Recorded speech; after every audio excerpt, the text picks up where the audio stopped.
All right, so I'll start off by thanking those of you who are able to join us live tonight online. So I will go around and just say who is online tonight because we have a small group. So everyone is unmuted. You can control your own muting. So tonight we have Sharon, who is a coach within Quebec. We have Christian, who coaches here in Nova Scotia and is their technical director. We have Christian Hrab from CADS, and we have Hero, who coaches also here in Nova Scotia. So this is a very heavily East Coast based group that we have online right now. We have two presenters tonight. So as I hope you know, because you registered for the webinar, tonight's a really great topic of para-snowboard. So it's an area in our sport that we're seeing a lot of growth in. There's been a lot of interest and a lot of people asking questions about it. So I think this recording will be very important for people in the future to get some information. So we have two individuals online tonight that will be presenting during the webinar. We have Janice, who is in school here in Halifax, and I'll get Janice to give herself a little bio when she starts her portion as well. She's been coaching with our new para-provincial team here in Nova Scotia, which has been really great. So she's got a background in CADS and then has recently taken our coaching comp intro course. And then we have Kim from our office. So Kim runs our Canadian para snowboard coaching program, para program, sorry. She's come fresh off working at the Para World Championships that we've just held. So I'm even looking forward to hearing an update on that and where things are going within our program in Canada. So lots of exciting stuff.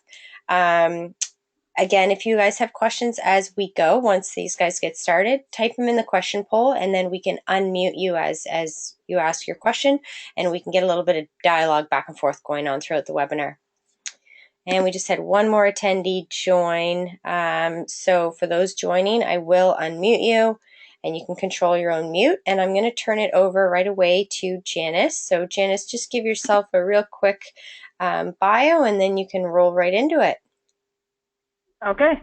So I'm studying recreation therapy, and just to kind of give everybody like an idea of what that is compared to recreation, it's looking at the health side of things and using recreation as a modality to help individuals acquire skills and knowledge, attitudes for that engaging in that leisure lifestyle. So it's very goal-oriented, client-centered, and strength-based. And so we look at their abilities versus the disability. And recreation is more on that, just a freely chosen participation. So there's not really any set objective there. And so yeah, I got into this just because I found in Nova Scotia that there wasn't any, at least I didn't have a snowboard student in CADS, and I thought there was just some needed awareness there, and that's how I kind of got into this. So my study is basically on the health benefits of snowboarding, and then as well as on a little bit on program planning around specifically in Nova Scotia.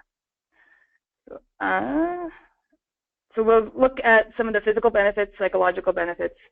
I'll get a little bit into some of like the feasibility, sustainability stuff, and then as well as some of the limitations and opportunities for research.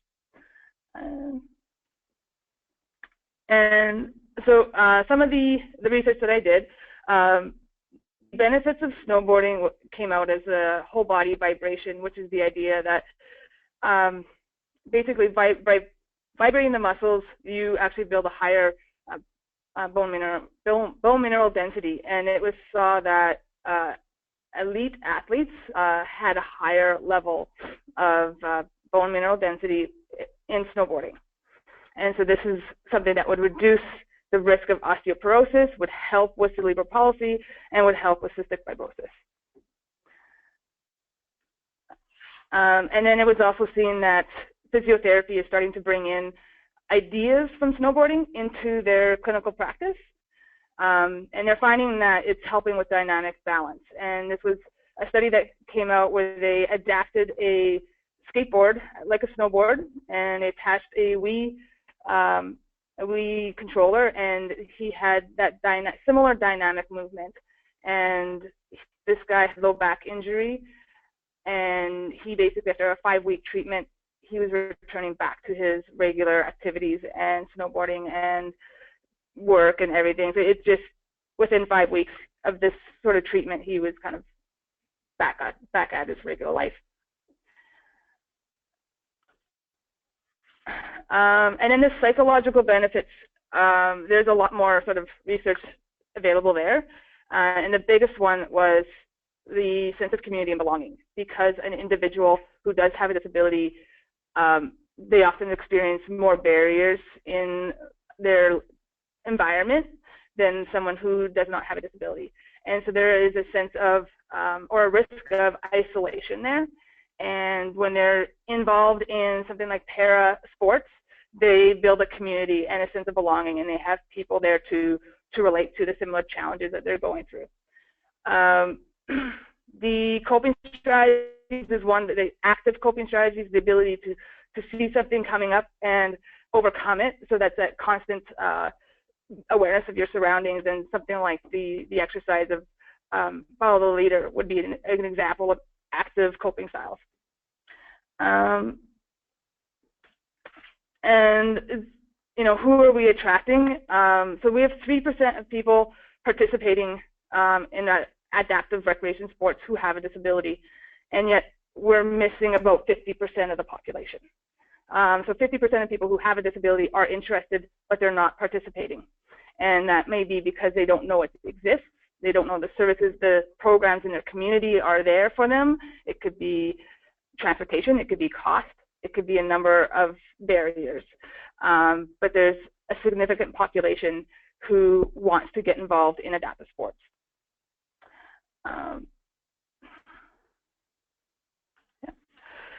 And so the multi-sector partnerships, this really comes down to the idea of looking at sport and recreation from the health perspective to support your funding initiatives. So by aligning yourself with the health side, seeing the health benefits of snowboarding and saying how this is going to improve their psychological outlook or their physical abilities, addresses a lot of Health Canada's objectives. And then we can start applying for grants and whatnot from the health services and the education research services. I think a really good example of that would be Snowboard Canada recently came out with the Aboriginal national team, and there was a video on that, and I mean, it really shows the aspect of taking somebody who is an at-risk population for drugs and alcohol and giving them that really positive outlet, and they're putting them on a track towards success. So that, and you see that having that community impact.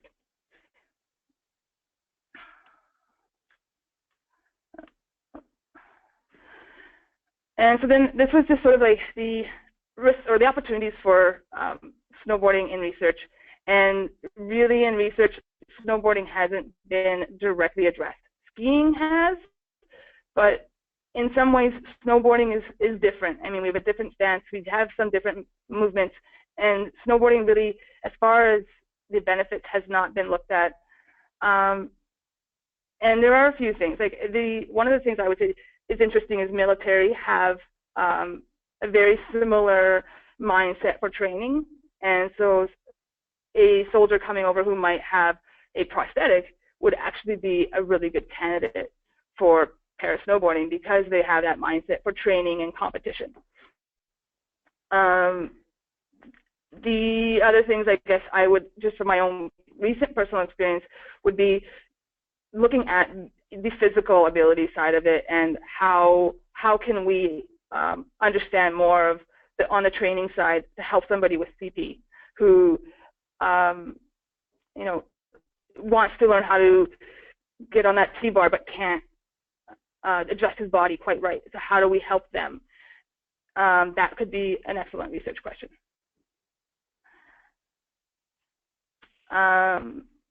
So this here is really looking at just a summary of what I've kind of gone through. I'll skip over this just for time's sake. And this is really, I'm just going to go through the strengths, opportunities, aspirations, and results of sort of the CADS program here in Nova Scotia. It could be applied to really any province across the country. So some of the strengths that we see from the CATS program is that we have a decent membership base. We have volunteers in the organization that have a diverse experience from business, occupation therapy, kinesiology. They're all there, and they all have that experience to draw on. So that's a huge strength. There's a real sense of community within the CATS program. So through this movement, and a lot of people doing work because they're invested into it. And then these strong relationships with the resorts, obviously. And then the technical skills and assets. So there been recently new adaptive snowboard, the module that just came out. So that's another benefit there. But it is just constantly trying to build that relationship and grow from there. And so the opportunities, and what does this look like in the future? And the strength here is the CADS membership, to really look to them to tell us how they see this and what they want to see, and develop a shared vision. Because at the end of the day, this program is for them. And if they see that, they're going to have more buy-in if they identify with the program itself. So it's, a lot of times it's looking to them.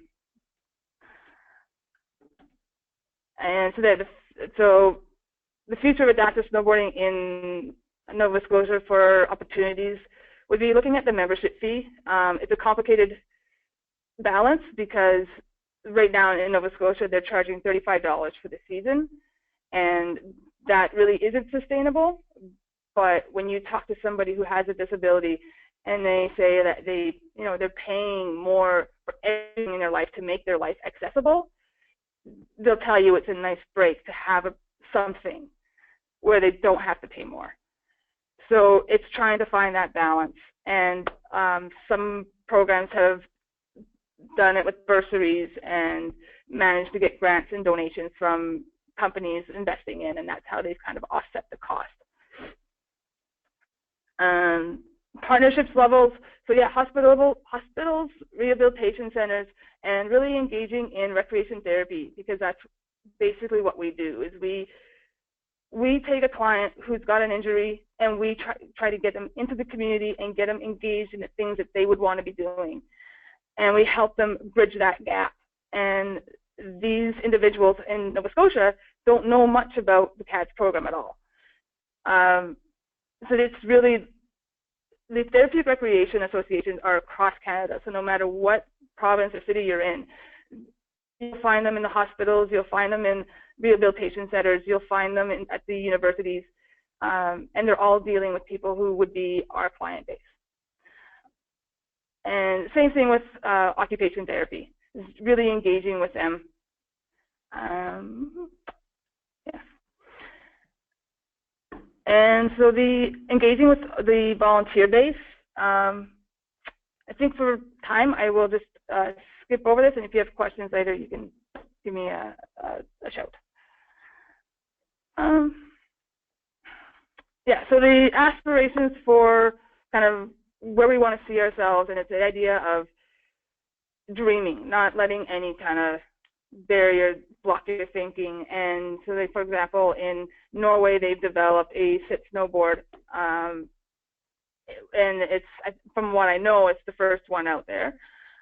You know, and in the university level, I mean, we've done some programming where we've gone out as students and we've experienced different adaptive sports, and we've, you know, so us as recreation students, we are getting exposed to the different sports that are out there that we can help people get engaged into. And that's that relationship with the university, and having the profs, being engaged with those profs and having them bring their students out to the programs. The websites, websites can be universally designed so that somebody with a visual impairment can engage in it, making the websites fully accessible. These are just sort of like ideas, but there's lots you could do. Yeah. And then this is kind of going more into the CADS mission and vision, where it's really just looking at trying to be the best nationally, internationally recognized for alpine adaptive sports. So the question of how do we get from there's equality, equity, and then no barriers, and knowing that equity and equality are not the same. And then the picture just illustrates it, I think, quite well.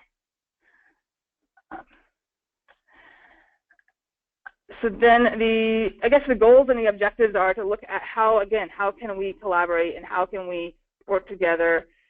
And this is a framework that recently came out from Parks Canada, and it's basically a recreation framework, and it looks at the active living, the inclusion and access, connecting with people, supportive environments, recreation capacity, and these are all things that, from CAD's perspective and from Snowboard Canada's perspective, we engage in everything that's underneath these categories, as well as the therapeutic recreation side. So again, it's bringing both sides together and addressing sort of like these objectives in order to build a program.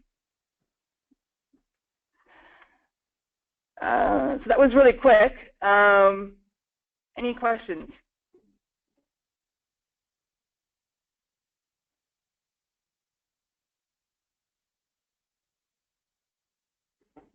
So if you guys, I yeah, have go a ahead. question. This is Hiro. Yeah. I've been teaching CAD snowboard lessons for probably over 10 years. And right now, we need more CAD snowboard instructors for sure.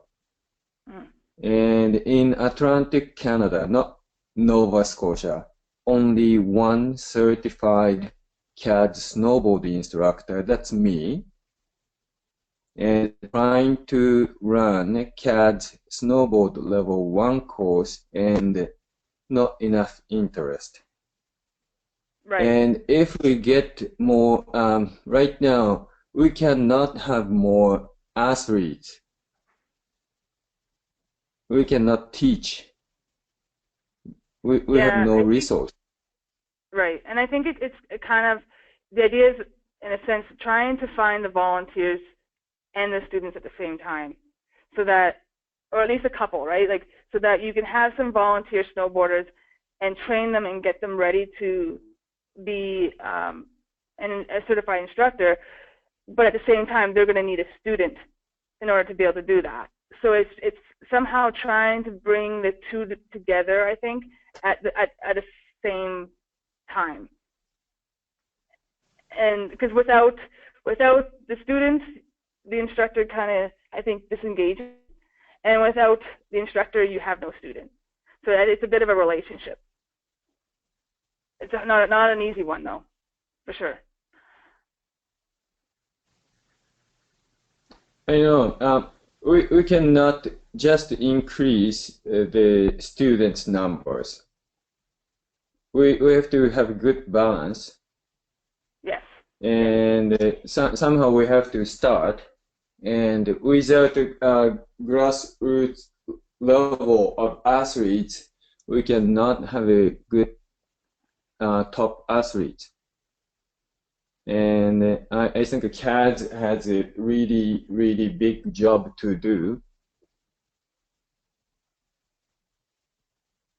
Yeah, I mean, I think it's starting, at a ground level, and I think part of it is the awareness side, because CAD historically is ski dominated in its image. And so for a snowboarder, I don't know how intuitive it is if you don't know that they do both. At least this maybe more so in the past than it is now. That you might not think of going to CADs as a snowboarder. But I see that changing. You can see, they are becoming more inclusive with our sport. And so I think with some of that building of awareness, hopefully we can, attract some snowboarders to come in and join the program. And even on like coaching or instructors, encouraging them maybe to take the course, the CADS course, as a professional development. I don't know, or have them come out and check it out and just get that exposure to the differences between coaching somebody who is completely able-bodied and coaching someone who is got a disability.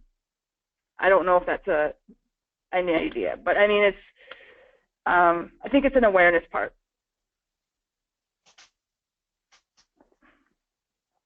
I think also, hi, this is Sharon. I know in Ontario, they've really started to have separate modules. So I understand, Hero, what you're saying, but I think maybe that's also another way to introduce it is instead of just developing a full CADS instructor, doing it like by smaller modules to maybe gain interest by even like CASI instructors, your regular snowboard instructors also, to start getting them more involved?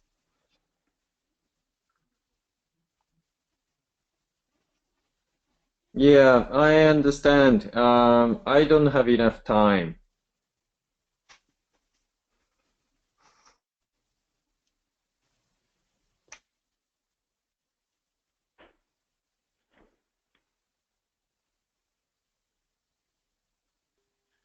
Yeah, I think so. Just to keep this going, I think here you've brought up some really good specific things that are happening here that we need to address. And Janice, you've brought up some great stuff as well. So I think this would be a good piece to take offline. It sounds like we need to connect some of the community here in Atlantic Canada and keep this conversation going. And I think, Kim, maybe you can bring us all together on this one and make sure that it's still moving forward. So I think that there's lots of great stuff, lots of great resources here that we can bring together. So does anyone else have any questions for Janice before we do turn it over to Kim? I just see someone posting one. Perfect. Okay.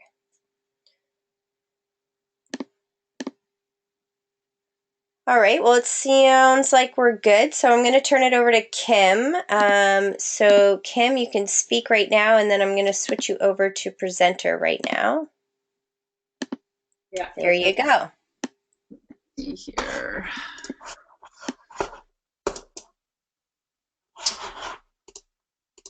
Okay, so you're gonna have to let me know if you can see my screen or what screen you can see.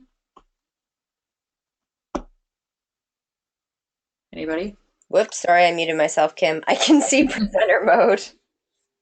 You can see my presentation, but not necessarily like the slide notes? No, I can see your slide notes, like how you can see it on your computer.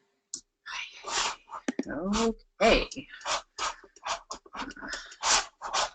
I can put this here, but I think once I go into full screen, it's just going to do the same thing.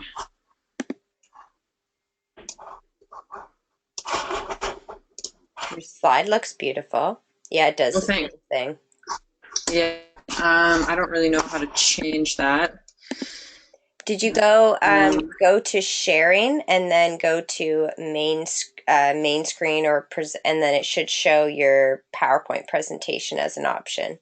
So if you go to the GoToWebinar control panel, Yeah. and then sharing, show screen and show your PowerPoint screen. Okay, did it fix it? Yes, you're good. Ah, there we go. You guys can't see all my cheat notes. Nope, we just see a nice PowerPoint. Cool. Yeah, so I'll give a brief introduction for those of you who don't know me. My name's Kim Gruhlik, and I'm the Sport and Athlete Development Program Lead at Canada Snowboard. I've been in my current role for about 2 years, and among other program opportunities or program portfolios, I do manage our domestic para snowboard program, which has been really great to kind of be engaged within that. And before that, I was a high-performance athlete. I raced a World Cups snowboard cross in the US for a number of years, and I was a half pipe and slopestyle athlete a little bit less successfully. Got into the coaching realm and went back to school where I got a degree in tourism management, and now I'm here with all of you. So it's been great being in Canada, and I'm very fortunate to get to do the work that I do on a daily basis. So with that, I'm going to give a brief overview of our domestic program and a bit of competition structure here in Canada. So just a brief timeline of para snowboarding in Canada, and this is really kind of competition focused, and that's deliberate, and you'll see why in a second. But kind of in 2006 is really when in Canada a para snowboard program kind of came to light, and that was really due to the fact of a lot of work between Danny Bontain and Dustin Heiss, and it was the Canadian Adaptive Snowboard Program. Kind of moving on from there, they did a lot of work with the WSF, which was the international federation at the time, hosting, different events, development camps, and really starting to try to work towards inclusion in the 2010 games. That didn't happen for a number of reasons, based on, international programs and athlete numbers, etc. There was no inclusion within 2010, but kind of at that 2012 mark was when IPC, which is the current International Federation, which is actually the World Para Snowboard Federation now, announced kind of 2014 Paralympic game inclusion. And so that really kind of was due to, a number of nations starting to formalize para programming and kind of working as more of a collective community to try to make that happen. And kind of fast forward to today, where we just host the 2017 World Para Snowboard Championships in Big White, where we had 18 countries competing and around 70 athletes. So the program has definitely grown exponentially, definitely since 2006, but even since, 2014. So we're in a good spot right now as far as program capacity and kind of technical leadership at a high performance level, and also working with, some really key countries in trying to ensure that we're providing quality opportunity for those athletes. So before I get into the programming piece, I'll just touch on the LTAD really quickly. I know everybody on here, probably is an LTAD expert, but it's definitely important because the para pathway can be so accelerated sometimes that we really need to focus on ensuring that the LTAD principles are kept in mind for our participants and athletes when designing and implementing programs. Whether it be a Learn to Ride program or a Learn to Ride Better or a development camp or high performance program, we really need to ensure that the focus is on appropriate technical skill development, training competition ratios, IST support, when it's applicable, and that mental and tactical skills component. As the program was growing, it was kind of identifying athletes who, were classifiable and, they might not necessarily have had the technical or those mental and tactical skills to be in high performance sport or high performance programming, but it was a numbers game, and that's kind of the accelerate pathway that we've had. So kind of moving forward, we're starting to shift away from that and ensuring that the programs that we're offering participants and athletes are developmentally appropriate and based on long-term or LTAD principles. And just as a brief overview, and I think the three things to really take away from the LTAD, in my opinion anyway, is that it's really important to know that, it's based on the physical, mental, emotional, social, and cognitive development rather than chronological age. Just because you're 15 doesn't necessarily put you into a specific stage of development. Everybody develops differently. Everybody develops technical skills differently. Everybody develops those social skills differently. So we really need to kind of keep that in mind. Ensuring physical literacy, which excellence can be built upon. If we don't have athletes or kids that are athletic and have really kind of played a multitude of sports to build those critical kind of skills and components, we can't necessarily expect them to find any success, in high performance sport. And to ensure that, training and competition and programs throughout an athlete's career are appropriate and optimized. We really want kids to learn, be safe, and have fun, and to continue to want to snowboard. And I think that's really important because, I couldn't think of anything worse than making something unfun for someone just because we think that that's what they need to be doing. So with our areas of development, and I'll kind of note that as we move forward into the programming piece, these 4 quadrants are addressed within each specific program and are currently developing.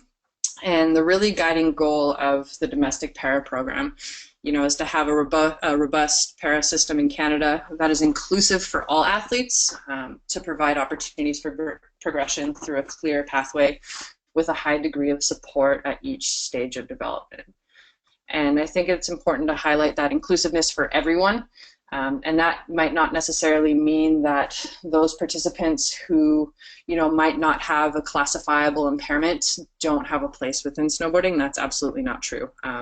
Maybe their competition opportunities are, limited at this time to a national basis, but that we don't want to turn away anybody. If somebody identifies as a snowboarder and wants to snowboard, we have a place for them, and we are very lucky in Canada to have, a great relationship and partnership with CADS that really kind of helps drive and facilitate that. So awareness and first interaction, no interaction is more important than a participant's first interaction with a sport. It doesn't matter their age. If they're not, feeling welcome, safe, and having fun and learning something, they're not going to want to come back. Quality programming, and where there's snowboarding, ultimately, in my kind of long-term vision, there should be para snowboarding. And how are we developing, facilitating these opportunities? Through existing program adaptation, targeted program development, coach and technical leadership development, volunteer engagement. And how are we really collaborating with each stakeholder to facilitate this at each stage of a participant's development? Increasing opportunities, it stands to reason, to grow the sport and create opportunity for meaningful competition and programming, more participants are required. And to increase participation, it's really necessary to create opportunities to participate. That's easier said than done for sure. And just from the conversation beforehand, we've really identified that, there's still lots of gaps and lots of opportunities. And a lot of this is done, especially at the earlier stages, on a volunteer basis. And, we don't have that kind of depth of volunteers to really help facilitate the growth. So what comes, before kind of starts to be the question, is it the cart before the horse, or do we have the technical leadership and then the participants, or vice versa, and how do we kind of address that? And then competition and meaningful competition. Competition really drives kind of the athlete pathway by creating opportunities for athletes to kind of showcase their skills, set goals, and measure their progress. And it also pushes the sport system to make changes. It really helps kind of identify what's working well, what isn't, and what can we really kind of improve moving forward. Any questions on that so far? Nope. Okay. So our current programming in Canada consists of 3 areas: Learn, Train, and Win. It's our flagship program for athletes with a disability, and it was really developed with and to facilitate partnerships with stakeholders who represent para snowboarding in Canada, such as CADS. So Learn, Train, and Win is built on foundations of, long-term athlete development principles moving forward. And it really was designed to provide a meaningful progression that allows, for the development of fundamental snowboard skills required for both competitive and recreational para snowboarding. And it also kind of provides a pathway for those who are wanting to kind of enter, the more high-performance route. So essentially, when we're talking about our para programming and with Learn, Train, Win, and our able-bodied side, a lot of our programming is based off stage-specific, and I'll give you an example. Our Riders program is our Learn to Train, or our Stage 3 specific programming, and we don't really have that right now in para just because we don't have the depth of athletes. And so what we've done with the programs is really condense the representation of long-term athlete development so it better reflects the current para snowboard landscape in Canada and kind of the more medium term. That doesn't necessarily mean that if we grow, and para snowboarding grows and more international classification opportunities open up and exist, that this won't change. But as it sits currently, this is kind of a condensed version of our LTD. And so with this, if we take a para focus on LTD principles and based off stages of development, we've really broken down our domestic para program to be inclusive of similar stages of development that best reflect, appropriate opportunities for participation in competition. And this was really a conceptualized para model. It also takes into account that participants may enter into our system at any point especially kind of that, or, those participants or athletes who enter our system with an acquired impairment or disability. But the technical program development and competition structures and opportunities should remain the same. And what I mean by that is, if somebody comes into our system with, an acquired injury, and, they're classifiable, and, they're maybe 24, their developmental age is, different, but their technical skill development is, consistent with something that you would find in our Learn program. So we really kind of have to facilitate those opportunities.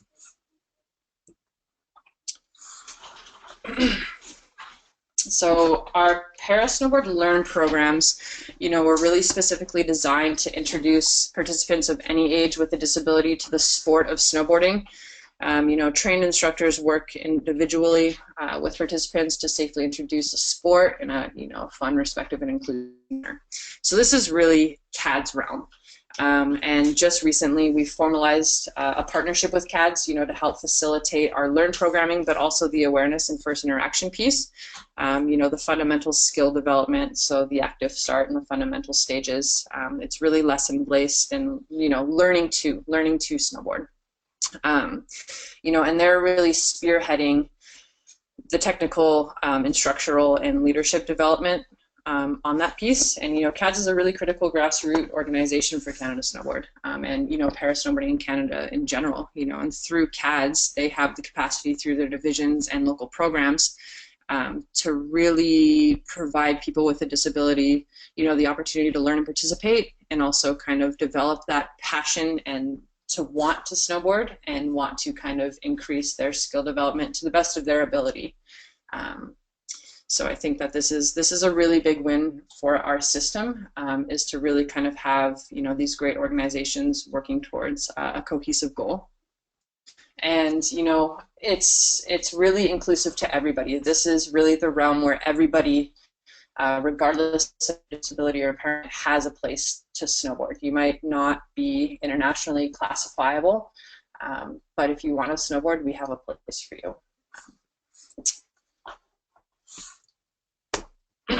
Our train programs, the goal with this is, it's a targeted, enhanced support open to all athletes with the potential to be classified for Paralympic events. And this is really where we start to see that distinction. In our Learn programs and with CADS, it's very inclusive. And that doesn't mean that at a provincial level, say there was a participant with a visual impairment wanted to compete, and they do currently right now, that we don't have a place for them. But this is really where we need to start looking at national classification structures in line with international classification structures to ensure that the athletes that we are facilitating through these programs do have the opportunity to progress if they want. And the train program really offers a specific enhancement to supplemental club-based programming. And so it's similar to our able-bodied programs in the sense that these are really facilitated by provincial and territorial snowboard clubs, working very closely with our provinces and CADS and CADS divisions to help start to identify participants who kind of want to progress and start maybe competing more. And this also kind of supplements, this is where we see a lot of our talent development camps and national competition opportunities. So there is a para category within our nationals, and all of our provincial snowboard cross and GS events are open to para participants. And so this is kind of really where we see that provincially led programming focused more on a competition basis. Kim, I think we have a question from Jennifer. So Jennifer, I'm just going to unmute you.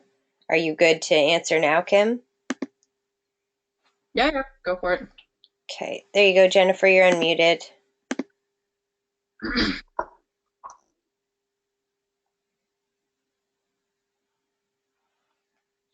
If you don't have sound, Jennifer, or a mic, you can also just type it in the question box.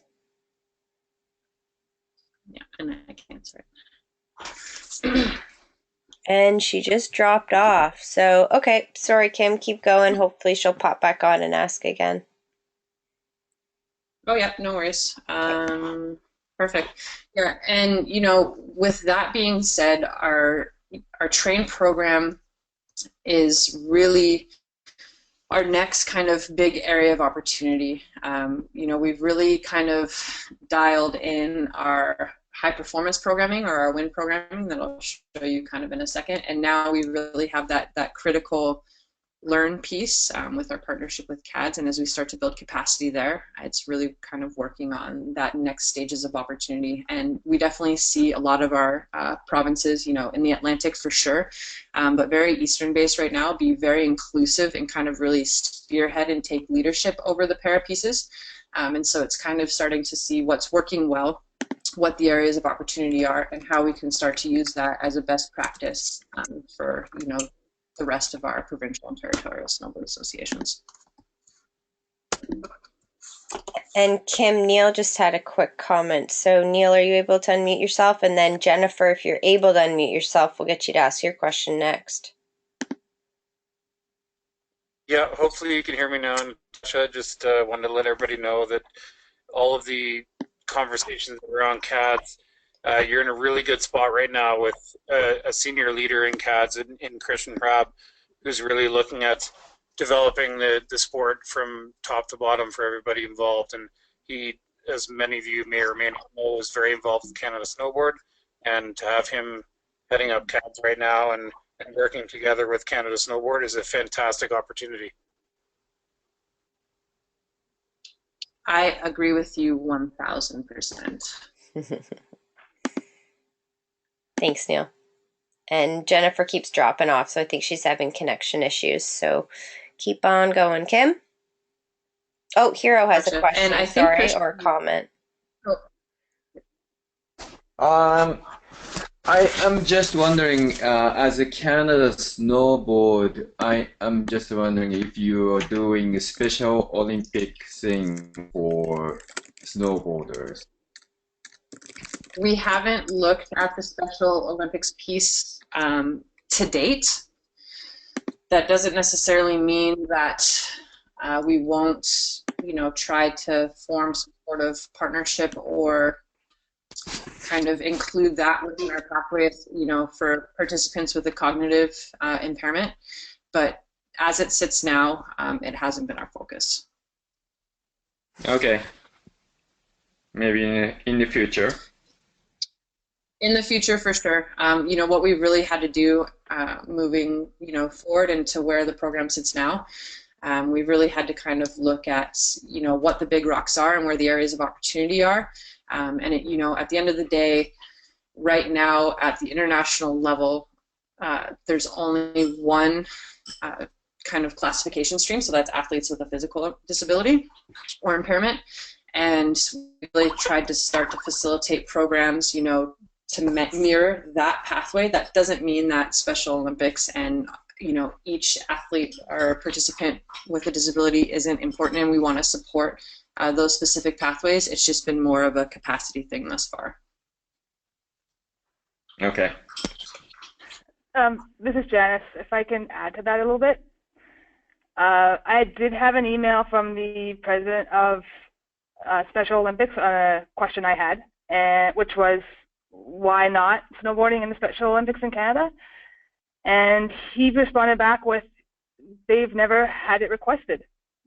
He said, not that there isn't interest, but they haven't had it asked for.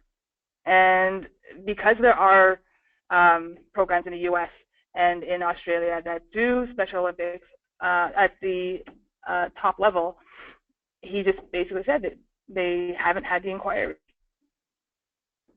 That was his response. So I just wanted to add that.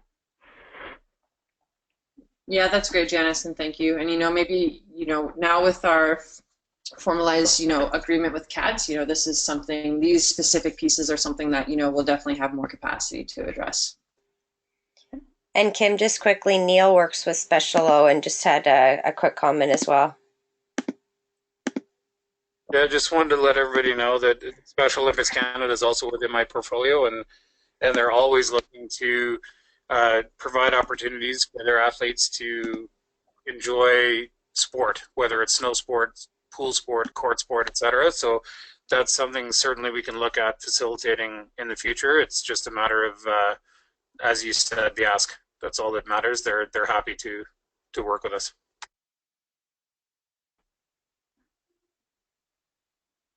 Yeah, that's perfect, Neil. Thanks. Maybe we can continue this conversation offline. Definitely an area of interest for sure. Will do. Perfect. Any other questions? All right. So the last kind of program area that we'll briefly chat about is our WIN programming. And this is really, preparing athletes to represent Canada internationally. This includes our national team and development team programs and specific talent identification camps. We were really fortunate over the last couple of years, to experience the growth that we did within our prior programming, to be able to have a national and a next gender development team program this season. But this is really, starting to target specifically athletes with a physical impairment that are internationally classifiable.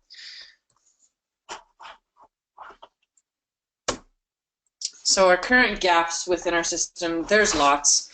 And, like I said before, it's really putting the cart before the horse on some of these,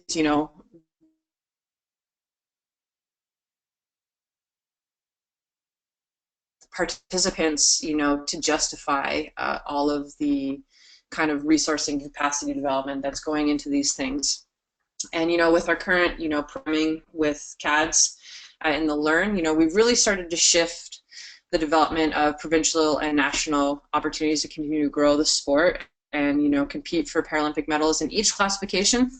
But it's really, how do we leverage partnerships with organizations and clubs, that represent parasport. And, I always come back to our partnership with CADS, but I really do believe that we have a huge opportunity right now to, address a lot of these gaps.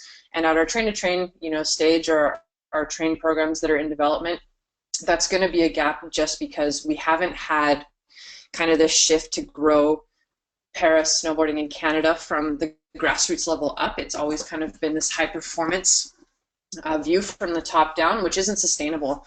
And so now we have the opportunity to work with, great organizations and kind of build, this technical leadership and programming opportunities nationwide from the grassroots or the bottom up to really help facilitate some of these. So some of these are more kind of identifiable gaps currently just out of necessity, but some of them, we can work at including. And, our technical leadership development from a coaching's perspective, and our club program inclusion is something that, I think is a really big area of opportunity, especially kind of at the provincial level, to start working with, some identified clubs and, club coaches to really help start to facilitate the fact that there are inclusive opportunities available, through our mainstream programming. So classification, I'll touch on really quickly. In Canada right now, we're currently in the works of starting to build out a national classification framework and start to build technical leadership in the classification realm nationally, and that's really kind of in collaboration heavily with the CPC. But any national classifications that happen in Canada or any national classifications framework will mirror the international classification streams when possible. And right now, that's with athletes with a physical impairment. And so as we start to build this out, our para snowboard national classification system is definitely a simplified version of what is being used by the IPC for international events. But I think it's, really important, and we feel that it's really important to keep these as cohesive as possible to ensure that athletes that we are identifying in specific programmings do have a very high chance of being internationally classified. And for any of the classifications that aren't listed, international classifications currently don't exist right now. That doesn't mean that we're not going to put them or create capacity with that nationally. It's just that it doesn't have a current international classification stream right now. And any kind of competition or program opportunities, for participants with a visual impairment, cognitive, we definitely have an area of opportunity with Special Olympics. but these would kind of exist at a national basis currently. So right now, there are 3 classifications internationally, and that we will mirror for a national classification structure. 2 lower limb. One is, so LL1 is athletes with a significant impairment in one or both, or a significant combined impairment in 2 legs, you know, above knee amputation, or, you know, a bilateral below knee amputation. Snowboard lower limb 2 category is limited use of lower limbs, and this is usually athletes with, you know, a below knee amputation or something similar. And then we do have 1 upper limb category currently that's pretty broad-based in its kind of inclusiveness. The current assessment right now is an amputation through the wrist or mobility impairments. So with our competition formats, and I am definitely not the competition person, but I've worked with Roberto pretty closely to ensure that we're starting to move towards having inclusion for para-snowboard participants and athletes at each stage of our competition structure. And we're also, you know, really relying heavily on CADS to help facilitate a lot of the grassroots components. So at the grassroots level, we are partnering with CADS for the CADS Festival this season, and we will kind of have a, you know, a fun, really inclusive event that's open to everybody.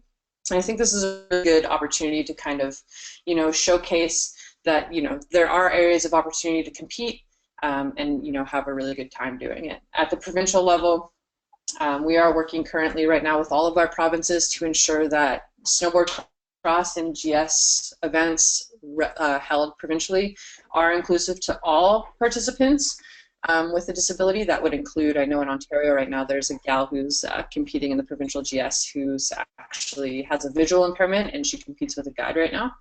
And this is something that, you know, we definitely need to start looking to the technical requirements for those athletes and how we can kind of align those. But those are definitely conversations that are currently happening right now. And at our national level, we do have a bidding and hosting strategy, you know, to host domestic NORAMs in snowboard cross and bank slalom, as well as World Cups. And our Speed Nation Nationals do have para categories as well. And then working with the International Federation and other nations to ensure that we're hosting a legacy World Cup, snowboard cross and bank slalom is really important, especially for development training opportunities and really starting to have access to that quality training environments for, you know, athletes who might not be with international team or next gen team programs, but definitely, you know, are kind of identified and on that current path, and providing them with, you know, quality opportunities to access those training venues. On the coaching side, I'll just briefly touch on this because it's definitely something that, you know, is definitely a great thing now in Canada that we're having, and I know we're running out of time, with our instructor streams and having CADS, you know, pursuing a full kind of complement of snowboard specific instructor training, which is great. You know, it's very inclusive and based on participation, you know, and it has, you know, a very robust and in-depth kind of instructor stream and plan behind that, and very lesson-based.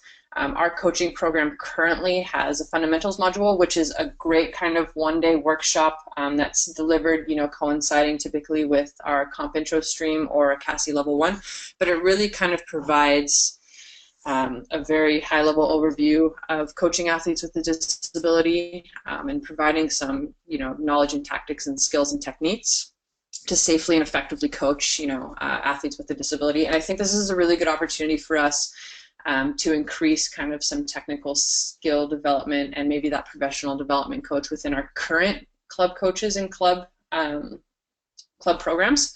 And so I think this is a big area of opportunity kind of to start to increase that capacity, and, you know, understanding that it's not necessarily, you know, our club level programs don't want to be inclusive. I think that it more comes down to, you know, coaches who are unfamiliar with, you know, disabilities would, you know, lack the confidence in their ability to support an athlete with a disability. And so, you know, these modules need to give, you know, the knowledge and skills and techniques and confidence to effectively work with them. And it's definitely kind of on a needs basis for sure. Equipment's another big one right now, and the big question right now is what is needed to learn versus what is needed to perform, and where do we really kind of have access to various equipment and information. We're currently putting together a document that kind of helps better outline some of this stuff, just to have that information out there, because can participants use a walking leg that they use daily when we're talking about below or above knee amputations?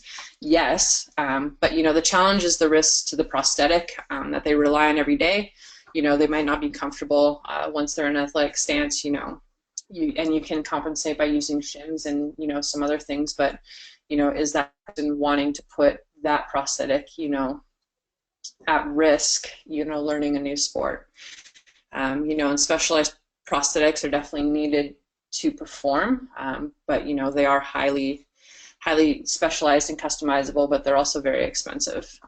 So this is another area of opportunity that we're working with right now, and trying to work with some partners to see how we can address some of these gaps within our system, and start to provide some information as to what you need to learn the sport versus what you need to excel in it. I'll skip over the communication piece right now. Some great resources if you guys haven't checked them out yet. The No Accidental Champions Sport for Life model is a really good kind of para-focused resource. And then we did finish our para-snowboard LTAD with Canada Snowboard. It can be found on our website using this link, and the login information is listed. If you have it, you can always shoot me a quick email, and I can give it to you, and it's downloadable off the website, but it is password protected. So that's it for me. Does anybody have any questions? I kind of went through some of that stuff really quickly, just given time. But I'm always available for offline chats or various opportunities. Kim, just one question from... I put my phone number there.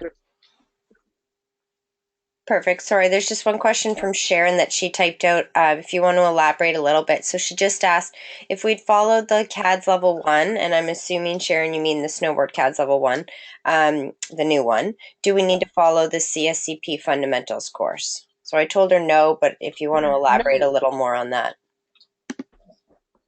No, I don't think you do. I think that, they have different intents, and, Christian, you can jump in here and correct me if you think I'm wrong, but the CADS instructor stream is definitely more in-depth and more robust than the fundamentals module. The fundamentals module, in my opinion, really serves as a good professional development opportunity for maybe some of our current CSCP coaches who, might have the want or the need, or have a participant who wants to come into their programming and kind of need some of those tactics or skill, like quick skill development, and they don't necessarily have the resourcing or time commitments to commit to the full 3-day CADS course.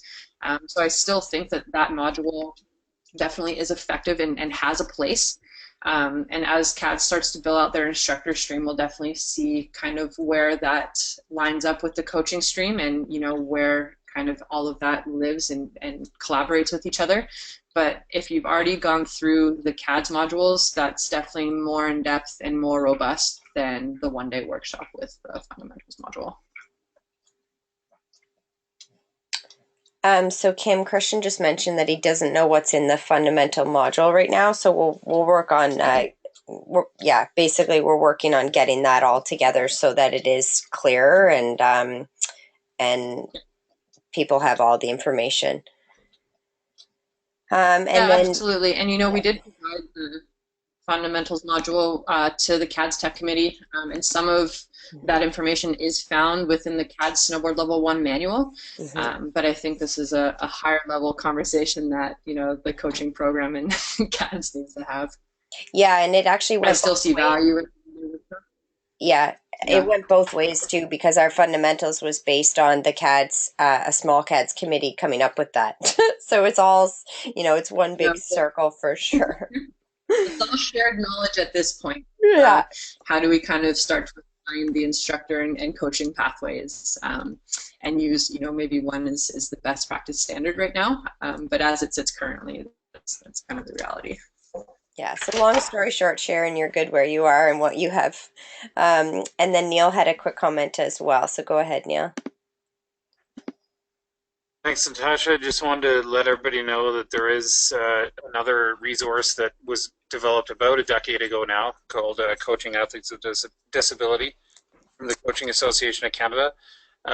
There is currently a task force sorted, and we are probably, don't quote me on this, please, I guess it's being recorded, so we're being recorded. It's going to be launched within the next 6 months.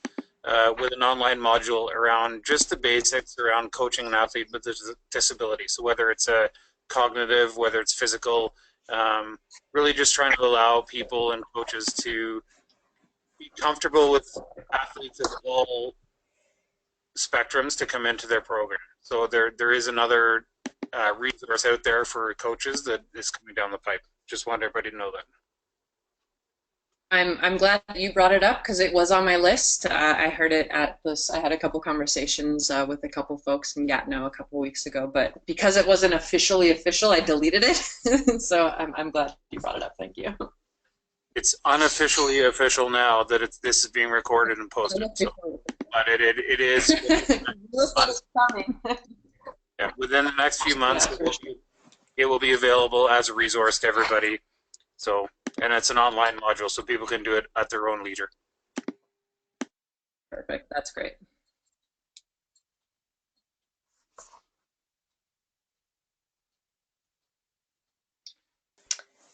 I know that was a crash course in our programming and, you know, kind of a bunch of different moving pieces there. But again, here's my contact information. So if anybody, I think the majority of you know where to find me, but I'm always available, you know, for any chats or questions or areas of opportunity you think that need to be addressed or explored more. Please reach out to me. That's my cell phone number. You can always shoot me a text or, you know, give me a quick buzz, or email works really well as too. Awesome. And I want to jump in and just say a big thank you to Janice and Kim for putting this information together, sharing it with everyone on this call, and really getting the conversation started within our coaching community as well. I will also encourage everyone who was on the webinar, if you learned something tonight, to please share this webinar once it gets posted online, because I do feel this is an important one, and the information isn't well out into our snowboard community yet. So you guys having attended it can be really the start of getting that message out further into the community. So thank you all for attending as well.